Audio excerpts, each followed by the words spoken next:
Assalamualaikum warahmatullahi wabarakatuh. Apa kabar teman-teman semuanya? Semoga baik-baik saja.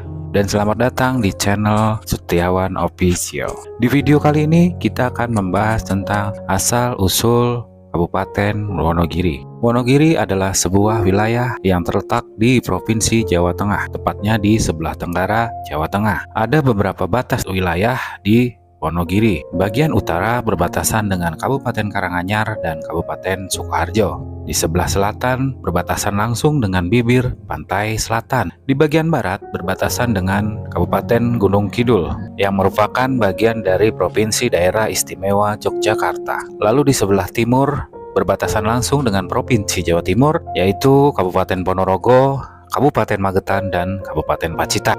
Banyak cerita yang turun-temurun di masyarakat tentang asal-muasal dari kota Wonogiri. Salah satu kisah yang terkenal adalah kisah seorang pertapa sakti bernama Ki Kestik Wacana dan utusan dari Raja Demak yaitu Raden Panji. Bagaimana kisahnya? Ini dia. Pada zaman kerajaan Demak, ada seorang pertapa sakti bernama Ki Kestik Wacana. Dia tinggal menyendiri di salah satu gua yang termasuk ke dalam jajaran Pegunungan Seribu. Pegunungan ini dikelilingi hutan yang penuh dengan pepohonan lebat dan memiliki alam yang sangat indah. Tidak heran jika penguasa Demak pada saat itu menjadikan wilayah tersebut atau hutan tersebut sebagai tempat untuk berwisata dan tempat perburuan binatang. Pada waktu-waktu tertentu, datanglah rombongan raja dengan pengiring dan senopatinya. Mereka berburu binatang, terutama rusa.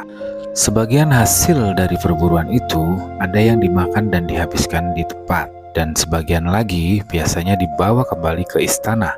Bekas tempat pesta pura itu pada akhirnya menjadi sebuah desa yang sekarang dinamakan Desa Senang, yang berarti tempat untuk bersenang-senang. Pada suatu ketika, Raja Demak mengirimkan seorang utusan bernama Raden Panji untuk menemui pertapa Ki Kestik Wacana. Melalui utusannya, Raja meminta kepada Ki Kestik Wacana untuk membawa beberapa ekor rusa guna dijadikan sebagai binatang peliharaan di istananya. Ki Kestik Wacana menyanggupi permintaan Raja. Dengan kesaktiannya, Ki Kestik Wacana memasukkan rusa-rusa tersebut ke dalam sebuah bumbung yang terbuat dari bambu petuk dan kemudian tutupnya disumbat. Bumbung tersebut kemudian diserahkan kepada Raden Panji disertai dengan pesan khusus. Raden Panji, bumbung ini berisi rusa-rusa yang dikehendaki oleh Sang Prabu. Sengaja aku masukkan ke dalam bumbung ini supaya Raden Panji mudah membawanya. Lagi pula perjalanan dari sini ke keraton cukup jauh. Namun ingat pesanku, jangan coba-coba sekalipun membuka isi dari bumbung tersebut sampai bumbung tersebut telah ada di hadapan Raja. Terima kasih Bapak Pertapa. Saya akan selalu ingat pesan ini, kata Raden Panji dengan penuh hormat. Dalam perjalanan pulang kembali ke Demak, pikiran Raden Panji dipenuhi oleh berbagai macam pertanyaan yang tidak bisa terjawab olehnya. Menurut dia, tidaklah masuk akal bila rusa-rusa yang diminta oleh Sang Prabu dimasukkan ke dalam bumbung yang sangat kecil. Meskipun begitu, Raden Panji tetap ingat pesan dari Ki Kestik Wacana untuk tidak membuka bumbung itu sampai di hadapan Raja. Raden Panji pun akhirnya membatalkan keinginannya untuk membuka bumbung tersebut. Di tengah perjalanan, dikarenakan lelah, Raden Panji singgah sebentar di sebuah hutan jati yang lebat. Saat melepas lelah, pandangan Raden Panji terus memandang bumbung tersebut dengan perasaan yang heran. Karena terus memandang bumbung tersebut, akhirnya Raden Panji membuka bumbung tersebut untuk mengetahui isinya. Namun ketika sumbat bumbung dibuka, Raden Panji kaget bukan kepalang melihat kejadian di depan matanya.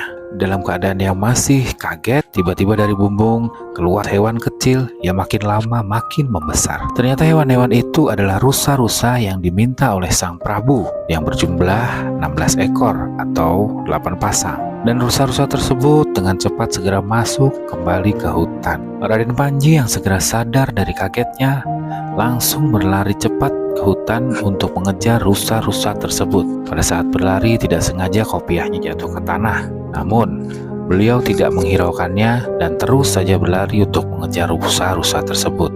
Tetapi usahanya sia-sia karena rusa-rusa itu sudah tidak terlihat lagi. Bukan main sedih dan menyesal hati Raden Panji akibat kecerobohannya itu. Raden Panji hanya bisa jatuh tertunduk malu dan lesu. Tidak tahu apa yang harus diperbuatnya. Apabila kembali ke Demak, takut terkena murka dari sang raja. Tapi kalau mau kembali ke pertapaan Ki Kestikewacana, takut terkena makian. Untunglah Ki Kestikewacana yang sakti dapat segera mengetahui peristiwa tersebut. Oleh karena itu, Ki Kestikewacana segera menyusul Raden Panji. Dalam perjalanannya menyusul Raden Panji, Ki Kestik sempat menemukan kopiah Raden Panji yang terjatuh. Pertapa sakti itu pun berkata, "Wahai bumi dan langit, saksikanlah bahwa tempat ini sejak saat ini aku beri nama Wana Ketu." Jadilah tempat itu sampai sekarang bernama Wana Ketu atau sekarang dikenal sebagai Alas Ketu. Wana artinya hutan dan Ketu artinya kopiah atau penutup kepala. Lalu beberapa saat kemudian, tidak jauh dari area pertama, Ki Kestikewacana menemukan tempat Raden Panji. Raden Panji kaget melihat kehadiran Ki Kestikewacana. Dengan muka bingung, Raden Panji berkata, "Mohon ampun Bapak, hamba telah berbuat lancang, membuka sobat bumbung itu dan mengakibatkan hewan-hewan yang ada di dalam bumbung itu keluar semua. Dan sekarang hamba pasrah menerima hukuman dari Bapak Pertapa." Mendengar pengakuan Raden Panji, sang Pertapa merasa kasihan, tetapi yang bersalah tetap harus menerima hukuman. "Raden Panji, ketahuilah bahwa sesungguhnya kamu adalah utusan raja yang telah diberi amanat. Sayang sekali kamu tidak bisa melaksanakan amanat itu. Oleh karena itu, kamu tetap mendapat hukuman. Mulai sekarang, janganlah kamu berwujud manusia, tetapi jadilah kamu seekor rusa wulung penunggu hutan jati ini," kata Ki Kestikewacana. Begitu ucapan Bapak Pertapa tersebut selesai, seketika dunia menjadi gelap gulita dan di langit terdengar suara petir saling sambar menyambar. Semua seakan menjadi saksi atas segala ucapan Bapak Pertapa.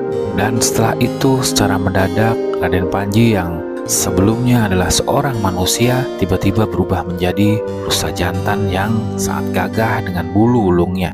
Raden Panji yang sudah berubah menjadi rusa lalu menangis dan bersimpuh di hadapan Pertapa sakti. "Hukuman ini terlalu berat bagi hamba, Bapak. Mohon Bapak sudi mencabutnya," ujar rusa wulung penjelmaan Raden Panji. Namun penyesalan tinggal penyesalan. Raden Panji harus menjalani kehidupan sebagai pemimpin pasangan rusa yang dahulu dilepasnya di hutan Wana Ketu. Setelah peristiwa di Wana Ketu itu, Ki Kestikewacana naik ke atas bukit kecil tak jauh dari situ. Sesampai di puncak bukit, ia berhenti sesaat untuk mengagumi keindahan alam di bawahnya. "Bukit ini begitu indah. Besok, kalau ada keadaan zaman sudah beramai, bukit ini aku namai Gunung Giri. Sedangkan sungai yang mengalir di bawahku, aku namakan Sungai Wahyu." Sekarang nama sungai ini lebih dikenal sebagai Bengawan Solo. Pada suatu ketika, dalam kesempatan yang lain, Sunan Giri dalam pengembaraannya sampai di tempat yang dahulu dikunjungi oleh Ki Kestikewacana. Sama dengan Ki Kestikewacana, Sunan Giri juga mengagumi keindahan alam hutan yang sangat luas dengan alamnya yang berbukit-bukit. Sunan Giri pun berkata, "Besok kalau ada keramaian zaman, tempat ini aku namai Wono Giri." Wono atau Wana berarti hutan, sedangkan Giri berarti gunung. Bagaimanakah cerita lengkap versi Sunan Giri yang merupakan salah satu dari Wali Songo di Wonogiri? Di next video kita akan menceritakannya. Terima kasih sudah menonton video ini. Jangan lupa di like, komen, dan subscribe. Sampai jumpa di video selanjutnya. Assalamualaikum warahmatullahi wabarakatuh.